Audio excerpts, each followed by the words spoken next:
Good morning. So we're gonna launch into it because we got some stuff covered today. The boundary for today is to tell me what was the role of the Navajo Code Talkers in World War II.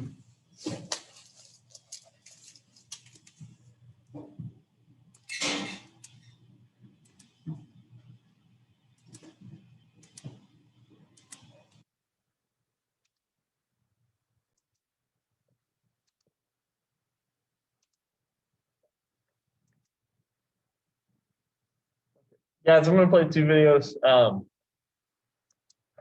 once again, guys, you're looking at what was the role of the Navajo Code Talkers in World War II. You may have read about them before. They're pretty cool. But once again, what is their role? He's right. Yeah.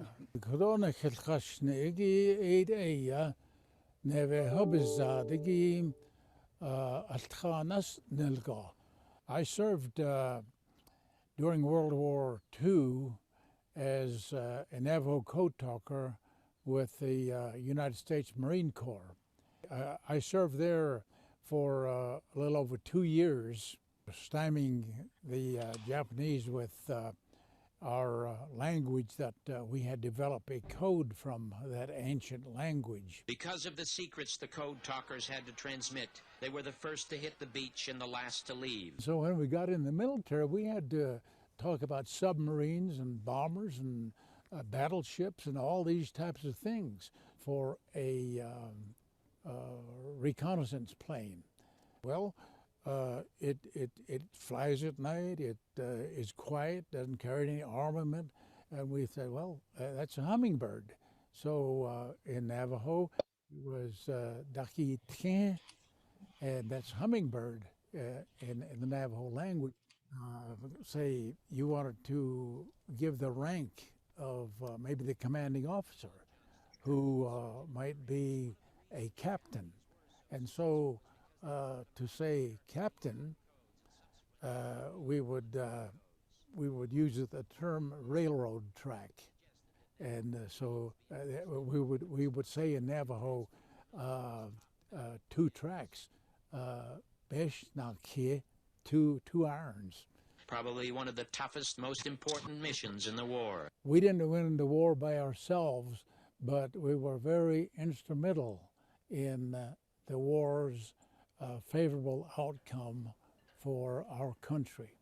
And so we consider our language to be a precious commodity today. ako nihizadigi eid ayat ila bashas lego kuji akol jeez.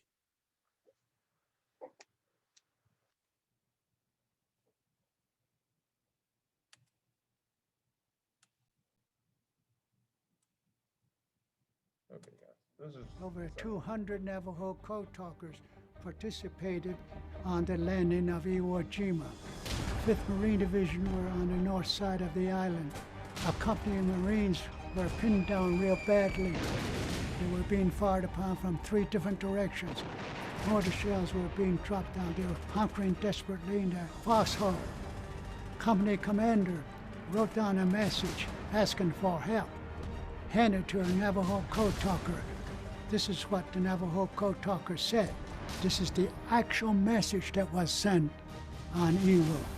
De be ana hachi bi dat is tahi de na sonse taji chochin sita sa ta asta na ki shash.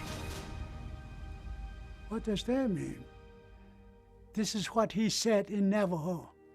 Sheep, eyes, nose, deer, destroyer, tea, mouse, turkey, onion, sick horse, 3, 6, 2, bear. As each Navajo word came through the air, the code talker down at the beach command post, he writes it down in English. What did he write down? Send demolition team to hill 362B. There were 3 hills on the north side, 362A, 362B, and 362C. Beneath 362B was the problem. This message took 20 seconds. After 20 seconds, Beach Command Post organized a rescue team to save that company of Marines. If that message was sent in English code, it would have taken 30 minutes. 20 seconds in Navajo, 30 minutes in English code.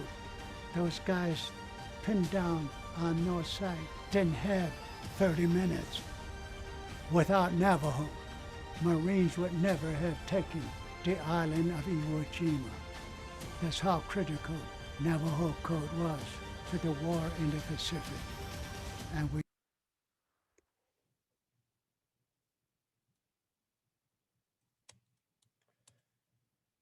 okay. So guys, a little bit with the Navajo. Most countries with their militaries use some type of code, because what you don't want to do is say, I'm going to go send 20 soldiers over to that spot right there to attack the enemy. Because if the enemy finds out that message and it's not in code, they're going to know exactly what you're planning. So you don't want that to happen. Now, the Navajo, their language is not written down. And so the Navajo code talkers, their code was one of the few codes that was not broken in World War II. And they were incredibly influential on the overall outcome of the Battle of Iwo Jima, which we're going to talk about today because we're going to be looking at the Pacific. But they confused the crap out of the Japanese because the Japanese had no idea what they were saying. Okay. So guys, we've talked about the rise of Hitler. We have talked about the early stuff with World War II. We've talked about the American involvement in the Soviet fight against the Nazis between 1942 and 1945 in Europe. Today, what we are looking at is what was going on the other side of the world. So we're going to be looking, sometimes we call this the Pacific Theater, sometimes we call this the Pacific War, sometimes we call this the Pacific Front. But what it boils down to is essentially the Allies' fight against the Japanese Empire between 1941 and 1945. So, just a little bit of review. Okay, before World War II, Japan was one of the few Asian countries and few non-European countries to industrialize by themselves. And so Japan, within 40 years, transforms from a medieval society focused around the samurai and the daimyos to a fully industrialized modern nation that wants to spread and create an empire. Okay? And what the Japanese see is that the Europeans have begun taking over parts of Asia. And so the Japanese try to get people on board, and they try to create this greater Asian co-prosperity circle, which essentially was this idea that the Japanese had, that they would create this union of Asian countries that would oppose colonization, and they would prosper together. But the Japanese, being the most powerful nation, would be the leader. So if you were an Asian nation, you can kind of see what the problem with that already is, right? Japan being the leader. Japan had a very strong belief that they were superior in race and strength and intelligence than any other Asian nation, and also most of the world. And so the Japanese also kind of have some racial theories like the Nazis did too. And so in 1937, in order to create this empire and to keep fueling their industries, they're going to invade Manchuria, which is up here, right above Korea. And then they are going to invade China in 1938. And so we can see that in the political cartoon, the Japanese soldier is cutting up China. And we see this major confrontation between the Japanese and the Chinese. And sometimes historians actually date the beginning of World War II to 1937 instead of 1939. Sorry. Whew. Man, sneezing in your mask is the worst. Ugh. All right. Guys, I'm mentioning them because of the fact that this is part of the TEKS, but this might be on a test. It's not super tested on a lot of the times. But the Flying Tigers were a small group of American volunteers. They were officially known as the American Volunteer Group. Their nickname, the Flying Tigers, comes from their very iconic paint jobs on their planes that you can see on the left. But essentially what they did was they volunteered to train the Chinese Air Force, and they also fought personally against the Japanese Air Force. The Flying Tigers gained this reputation very quickly of being fierce fighters. And even though they were heavily outnumbered and outclassed most of the times, they were able to defeat the much more superior Japanese Air Force and give China a little bit more of a fighting chance against the invasion. So I don't know if this, I don't think this is on our test on Friday. I'll have to check again. But this is something that is in our TEKS, so that could pop up on the STAR test.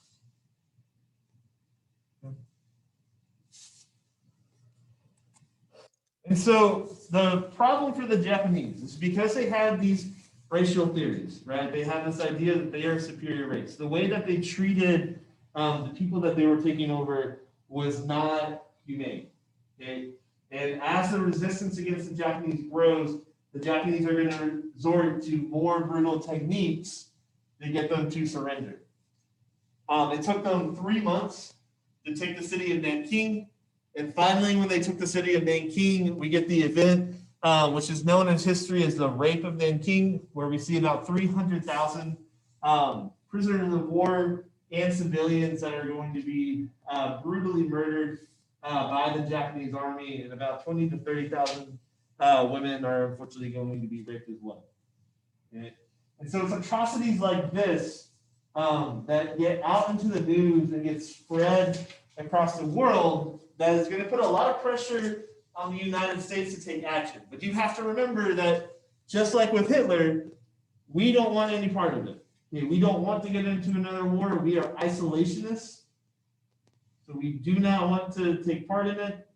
But FDR and the U.S. government are going to take some action as the Japanese continue to commit atrocities. And so what we decide to do is not go to war with them, but we're going to do everything we can to get them to stop fighting. And the best way of doing that is we cut off all shipments of oil and scrap iron to the Japanese.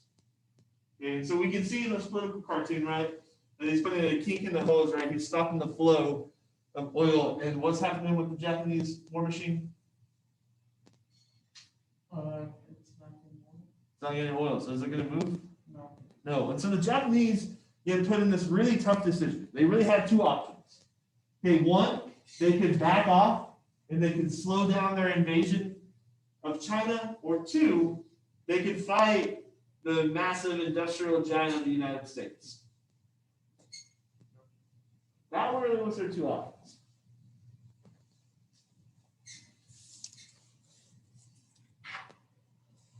And so what the Japanese decided to do is they decided to declare war on us. Okay, but the Japanese knew that eventually they were going to have to deal with the full might of the American machine. And so what the Japanese decided to do is commit a surprise attack in order to not destroy us forever, but just to knock us out for at least 6 months. They gambled that they could conquer everything that they would need to put up a strong resistance against the American Army and Navy within 6 months. Okay, they could get enough resources that they could delay us for 6 months. And so for several months, I actually think almost a year, they trained their pilots for a surprise attack on the Navy base that is located in Pearl Harbor, Hawaii. Okay. And now there are a lot of reasons why they chose Pearl Harbor. The biggest is that we had the entire Pacific Fleet docked there. Not only that, but we had our 3 airship carriers that were located there too. Okay, now carriers are a specialized type of ship that carries airplanes. And the reason why that's going to be super important is that with an airplane, you're able to extend the reach of that ship much farther than anything we've seen in history before that. And so what we see in modern naval combat is that airship carriers are one of the most important types of battleships. And that's going to prove very true in World War II. Okay? And so on December 7th, 1941, in the early hours of the morning, the Japanese launched one of the most successful surprise attacks in history. They sink several battleships. They kill about 2,400 Americans. But they failed to knock out critical Navy supplies. They weren't going for the Navy supplies, but that proved to be super important. So they are going to knock us out for a little bit, but not as long as they hoped. This enrages the American public. We get hundreds of thousands of Americans who are going to enlist the next day. One of those people was my grandfather. And then FDR on December 8th, 1941 is going to go before Congress, and he is going to ask for a declaration of war, which is granted to him by all of Congress except for one person. And she was one of the few women in Congress. And she voted against it because she believed that she should not order other people to fight, and she was not going to be able to fight in the war as well.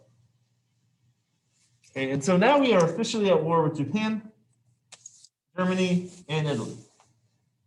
But on December 8th, 1941, the Japanese also launched several different invasions of these islands. Okay? And they are incredibly successful at taking over most of the Pacific Islands that they had targets on. So they take Hong Kong, they take French Indochina, which we know today is Vietnam. Okay, they take Thailand and the Philippines. The Philippines was the largest American colony that we had. Okay, and then they take the very important islands of the Dutch Indies. We know that today is Indonesia.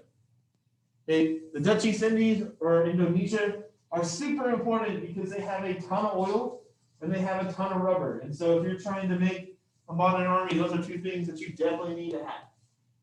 And that was one of their big targets. And so every single invasion after Pearl Harbor is designed to get resources that are going to be used in the fight against the American Navy. They know that we are coming.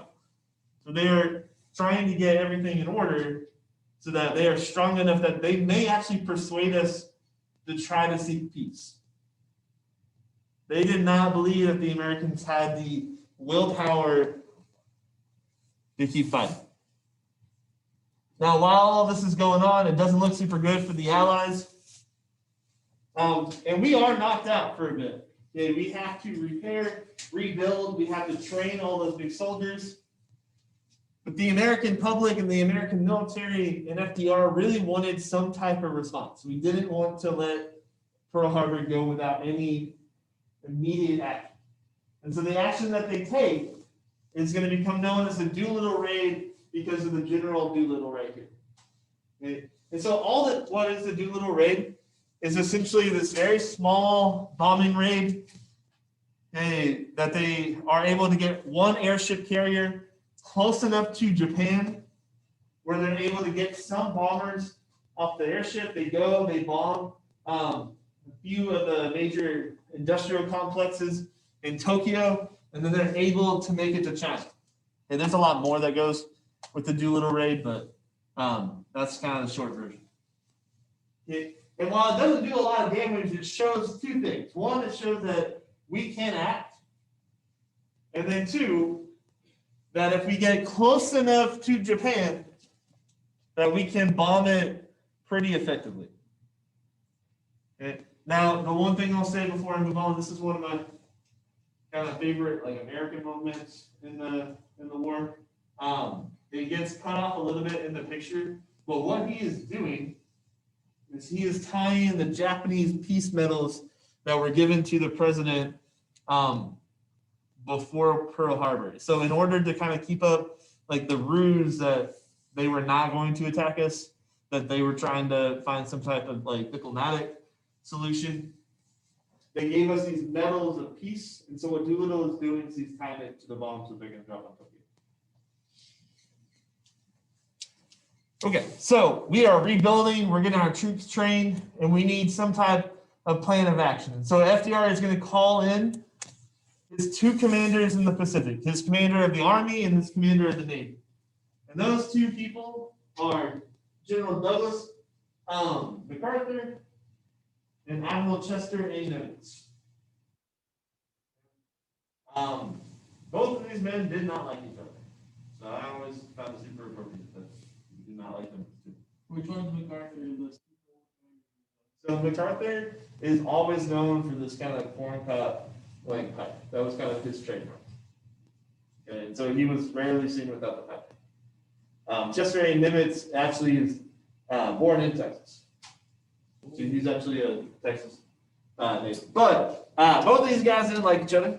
Douglas MacArthur was the general in charge of the command of the Philippines, and he is going to be there when the Japanese attack the island. And he's going to put up a very stiff resistance that is going to crumble, and he's going to get pretty overwhelmed. But Douglas MacArthur did not want to leave his men behind until he was literally ordered by the president to escape. And so Douglas MacArthur is going to be able to get on a boat, and he's able to escape the Philippines with his family, and miraculously, he's able to make it to Australia without being captured by the enemy. And so what MacArthur wants to do is get back to the Philippines as quickly as possible. Douglas MacArthur, we're going to talk a lot more about him with the Korean War, but Douglas MacArthur is going to be very dramatic, and he's going to promise the Philippines that he will return. And so his idea is to get back as soon as possible. So what he wanted to do was use Australia as a major base and then leapfrog from Big Island to Big Island until they could get to China, and then use China as an invasion slot for the mainland of Japan. Nimitz was different. Nimitz wanted to use more of the Navy and the Marines in this fight. I mean, he's an admiral, so that kind of makes sense. His idea was not to attack the heavily defended big islands, but instead hit the smaller, less defended islands and skip or hop around the more defended islands. And his idea was to take those small islands and build airfields which would eventually reach the mainland of Japan. Okay, so we have this difference of opinion. They did not like each other. FDR is actually going to approve of both plans.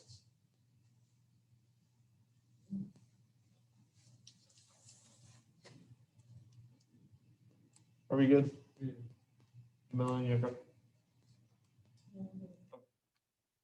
So there's a major battle down here in 1942 at the Battle of Coral Sea. Okay, and it's very inconclusive. But the Japanese really believed that if they could win one more major battle against the Americans, one major devastating battle. They could probably knock us out of the war, like all around. And so what we see with the Battle of Midway is that they planned another surprise attack on the island of Midway, which is right here in the middle of the Pacific. And the idea was to attack the island of Midway, and then by doing that, get the rest of the Pacific Fleet to try to come and rescue the island, and to kind of set up a trap at Midway.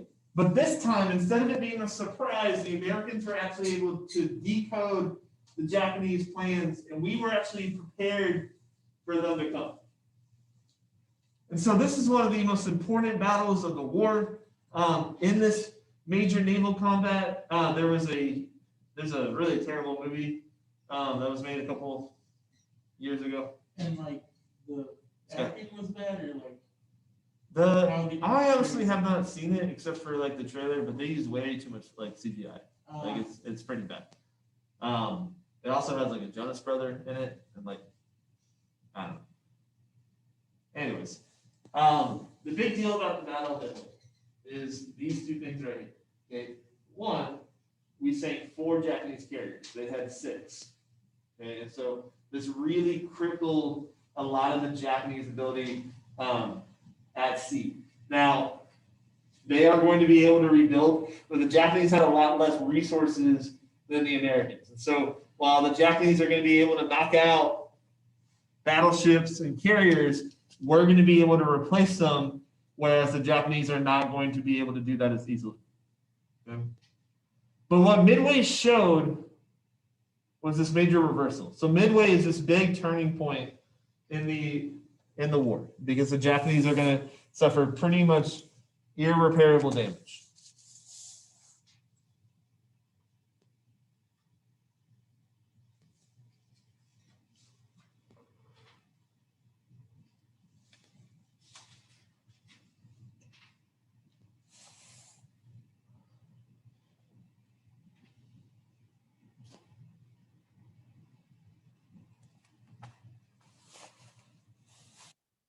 And so here's the deal with the Pacific.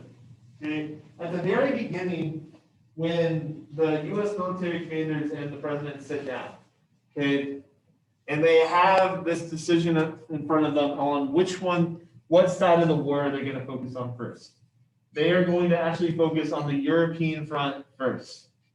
And that's really shocking to a lot of Americans. And it was really shocking to my grandfather too, because you have to remember that the whole reason why most Americans got into the war was because they wanted vengeance on the Japanese. But we're going to go focus on Europe first.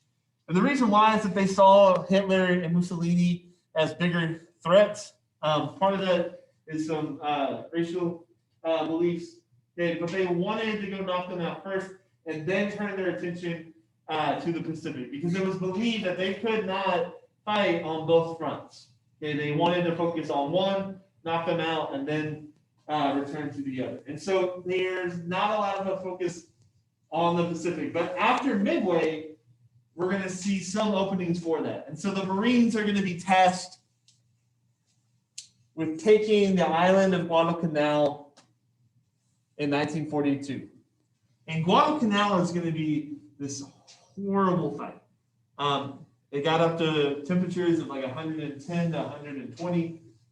It was very brutal. The Marines get stranded on the island without very much food or water, and they hold on against the Japanese. And that's just really where Guadalcanal is one of the major battles where the Marines kind of start building their reputation.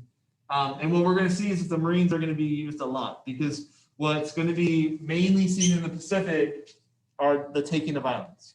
So they're going to lead a lot of these amphibious attacks. Guadalcanal is a success, even though there are a lot of American casualties. It's a very hard-fought victory. The Guadalcanal is going to be where this island hopping strategy and this leapfrogging strategy begin. And so after Guadalcanal, we're going to see an invasion of the Philippines. By 1944, this picture is going to be taken of MacArthur wading through the waters of the Philippines to the beaches.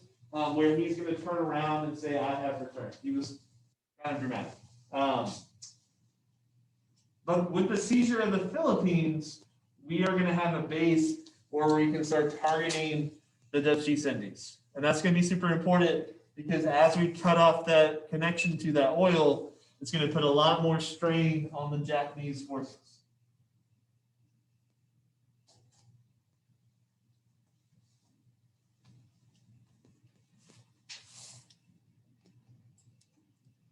Unfortunately, after we take the island, we find out the fate of the American forces that were there. And so MacArthur is going to find out very quickly that the people that he left behind had to surrender to the Japanese forces. So 12,000 Americans and their allies are going to be forced to march north towards trains that would take them to prisoner camps. But once again, we're going to see a lot of Japanese atrocities take place, and so this becomes known as the Bataan Death March. I believe it's about 20,000 who are going to die on the very short journey because it was extremely hot. The Japanese did not give them water if they broke to get water, or if they fell behind, or if they were sick, or if they were wounded. Most of them were bayoneted, shot, or beheaded. So this is one of the many atrocities that we see happen in the Pacific. Now, here's a big difference between the Pacific and Europe, is that there are atrocities in Europe. There are massacres in Europe. But what we see in the Pacific is a hatred that we don't get as much in Europe because of the differences in race, because of Pearl Harbor. And so there are going to be a lot of Japanese atrocities on Americans, where we are going to see the Japanese commit a lot of war crimes. The Japanese become very well known very quickly for setting up booby traps or for suicide attacks. They become really well known for shooting the soldiers not to kill but to wound, because they knew the Marines had a policy of never leaving a soldier behind. So they would wait till medics came to get that soldier, and then they would kill that whole group that came.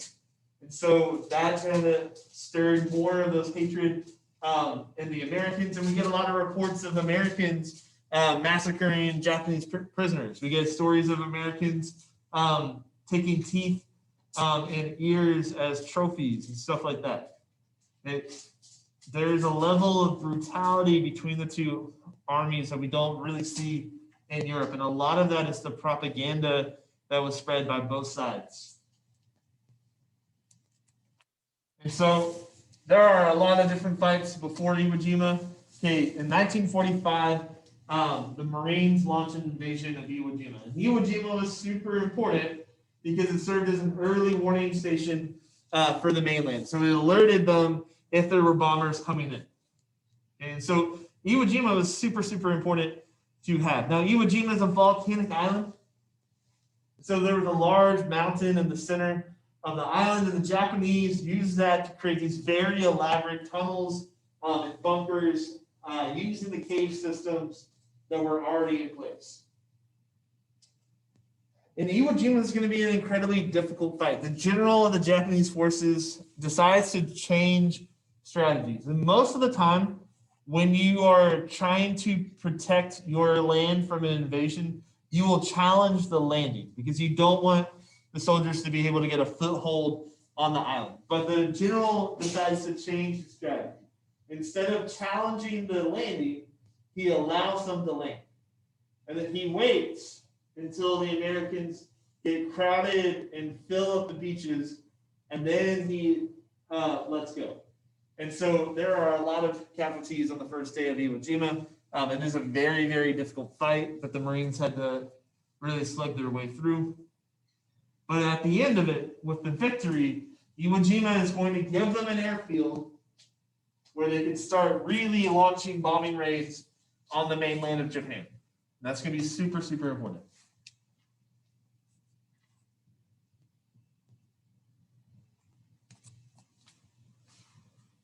And so what I'm talking about with like elaborate bunker systems, I'm talking stuff like this. So we have this concrete bunker over here. Now, before the invasion of Iwo Jima, there was a 3-day bombardment from the U.S. Navy. They launched hundreds of thousands of shells at the island with the idea that they were going to knock out all of these defenses. But the Japanese built these so well that most of them actually withheld that bombing, and they were not damaged to the point where they could not be used. And so it was very, very difficult for the Marines to take that island. And what we start seeing is, especially with Iwo Jima, okay, is that as the American forces got closer and closer to Japan, we start seeing the Japanese become more and more desperate to protect it. And we start seeing the use of suicide troops. Now, the most famous of these are the kamikazes, or the divine winds. Now, that name goes all the way back to when the Mongols tried to invade Japan twice. And twice, these winds, these typhoons came through and destroyed the Mongol Navy. And so it was that idea that these soldiers were going to volunteer to defend the home islands. Okay, and so the reason why we see creations of kamikazes and other suicide soldiers is because they're running out of soldiers. They're running out of trained personnel. And so kamikazes were very low-trained pilots that were really just taught how to get the plane up into the air and how to control it enough that they could land it straight into the deck of an enemy ship. And so they're running out of resources. They know that these pilots are not going to have enough training to fight against the American pilots. And so a lot of these young men are going to volunteer because there is a strong belief in dying for their country, this idea of honor, going all the way back to the ideas of Bushido and the way of the samurai.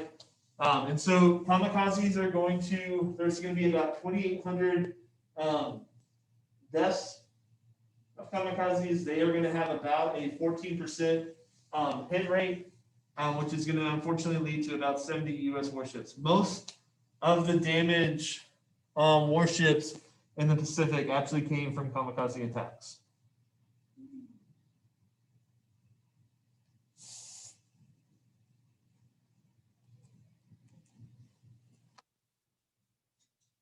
And so as we make our way through, it gets more and more desperate, and the last stand of the Japanese is going to be at Okinawa.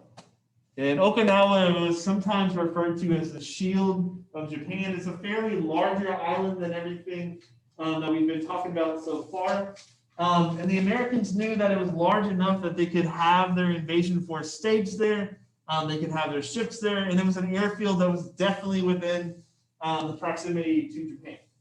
And so the Japanese knew that if they lost this island, they had lost the war. So the Japanese are going to put up the fiercest fight of the war. This is going to be the first time in the Pacific where American casualties actually exceeded Japanese casualties. And unfortunately, Okinawa, it had a lot of civilians. And so those civilians are going to get caught in the crossfire between the Americans and the Japanese. A lot of Okinawans, unfortunately, decided to commit suicide based on the propaganda that was spread by the Japanese about what the Americans were going to do if they captured them. And so it's just basically a hill. It is a straight up fight to the death where the Marines and the Army really sacrificed quite a bit to take it.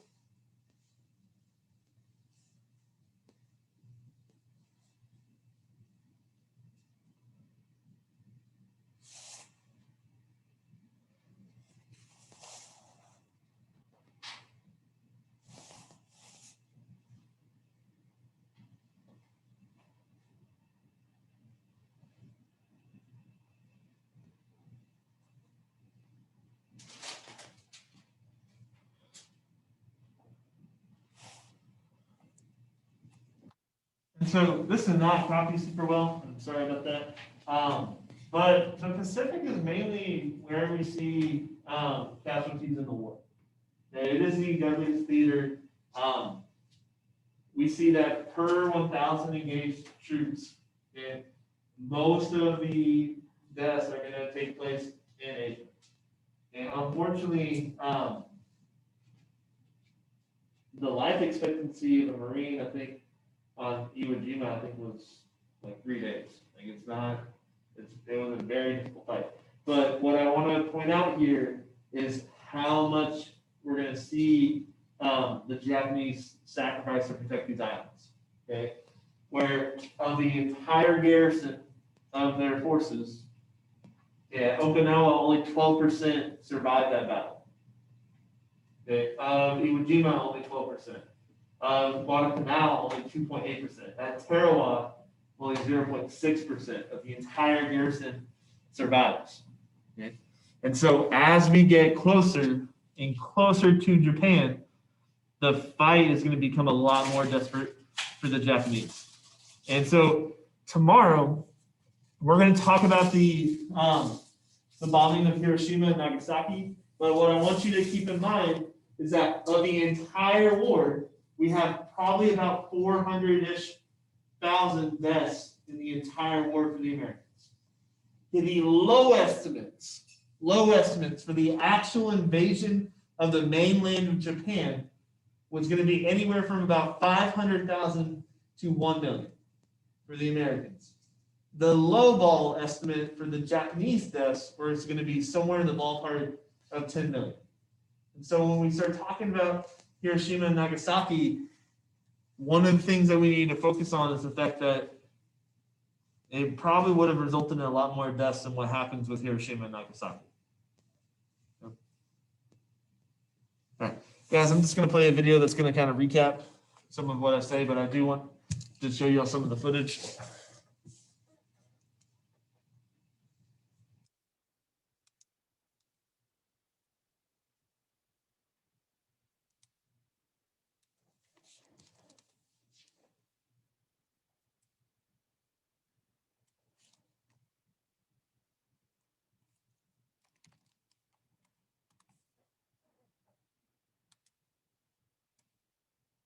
By early 1943, the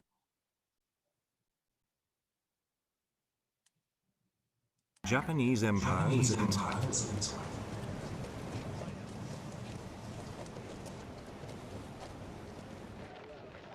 The country had occupied Malaya and Burma, the Philippines, and the Dutch East Indies, Indonesia today.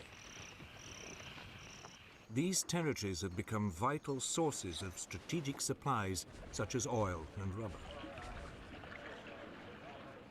Now the United States laid plans to roll back the Japanese gains.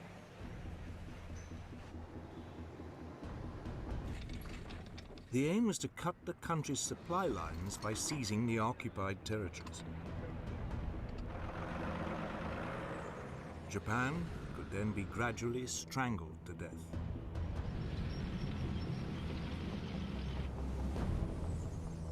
But to win in the vast expanse of the Pacific, the US would need to develop new forms of mobile warfare. They would be based on amphibious landings supported by aircraft flying from carriers.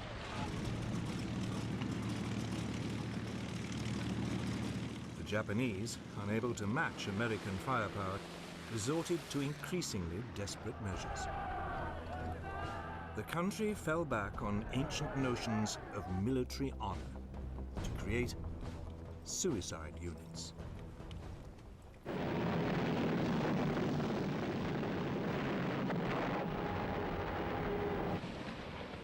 The result would be a terrible loss of life.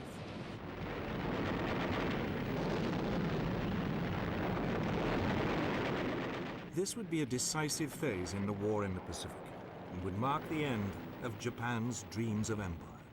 Back in the spring of 1943, the US military chiefs faced a dilemma. They had been presented with two options for the defeat of Japan. The flamboyant US Army General Douglas MacArthur, commander of the US and Australian forces in the Southwest Pacific, favored a primarily land-based route. His idea was to seize the Solomon Islands, Papua New Guinea, and the Philippines. They could then be turned into a strategic barrier that would cut off Japan from its newly conquered lands in Burma, Malaya, and the Dutch East Indies. Japan would be starved into surrender.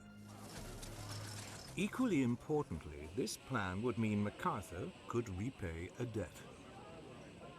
Earlier in the war, he had been kicked out of the Philippines by the Japanese, and he had promised to return to liberate the country. But the US Navy had a different idea. It would bypass the heavily defended Solomon Islands, Papua New Guinea, and the Philippines. Instead, it would seize a string of much smaller islands scattered across the Central Pacific and close to the Japanese homeland.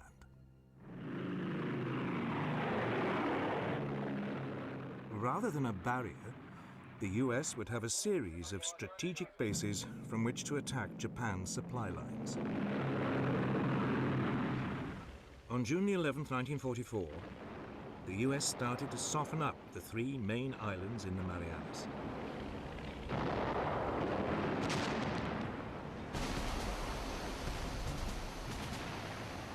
Four days later, Marines stormed the beaches of the northerly island of Saipan.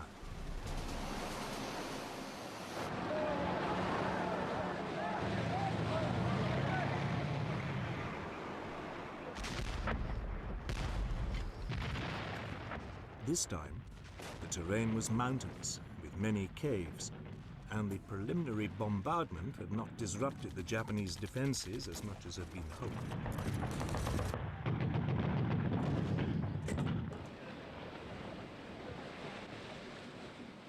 Nevertheless, by the end of the day, the American bridgehead was secure.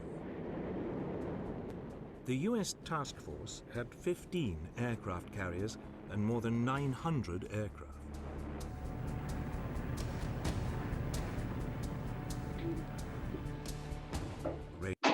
All right, guys. So I will see my online people tomorrow. We're going to look at the atomic bombs.